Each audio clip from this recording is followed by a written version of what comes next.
In news from Jamaica, former political ombudsman Bishop Herro Blair met with former Tivoli strongman Christopher Dudus in May 2010 before the security forces invaded West Kingston in search of him.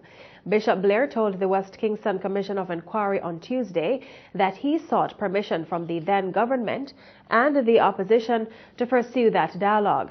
Having gotten that permission, he was escorted through a very secured and barricaded West Kingston to Mr. Coke's office. The former ombudsman, who was also the then chairman of the Peace Management Initiative, says he was consumed by fear along the journey, but when he met a calm and collected Christopher Dudus, that fear subsided. He says he was not asked to, but having felt it necessary, he pleaded with the area leader to turn himself in. He was very calculating in what he had to say. He expressed his fears that if he turned himself in, he would not have received a free trial. But he was concerned that his legal team had already, I think, put in an affidavit, is the name.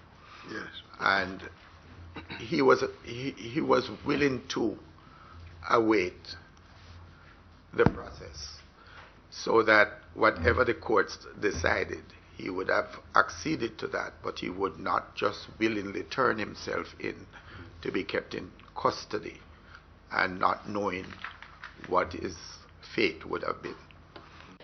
Bishop Blair says his discussion with Coke lasted for 2 hours, at the end of which he requested that the strongman waive his rights and turn himself into the United States authorities.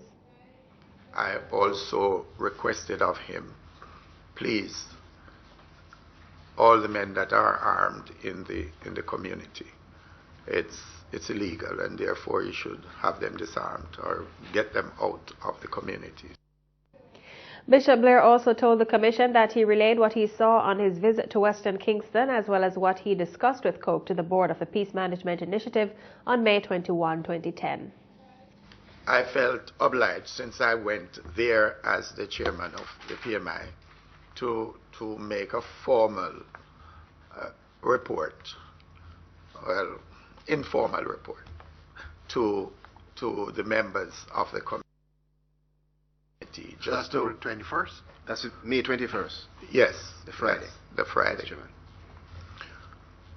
I just felt like that I should inform them of what took place that Wednesday.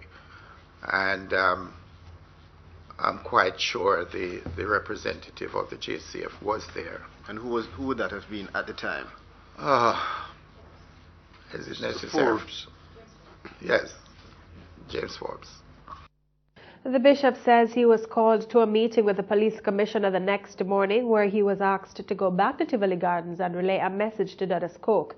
He said on his way he noted that the number of armed men securing the area, as he noticed the Wednesday before, had significantly decreased. Meanwhile, he said the message sent to Coke by the commissioner was not well received. In that meeting, I now conveyed to him the request of the commissioner. And that request was for him to turn himself in to the state or turn himself into the American authorities by waiving his right of extradition. That came with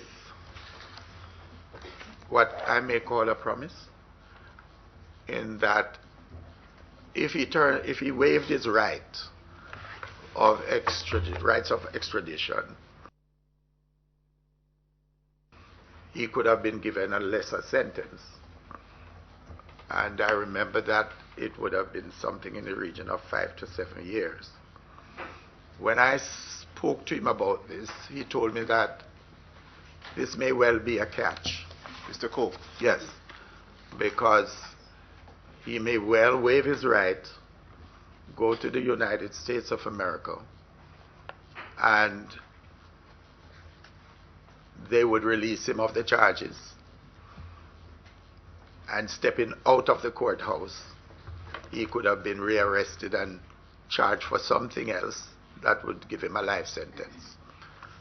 I remember that categorically stated by him.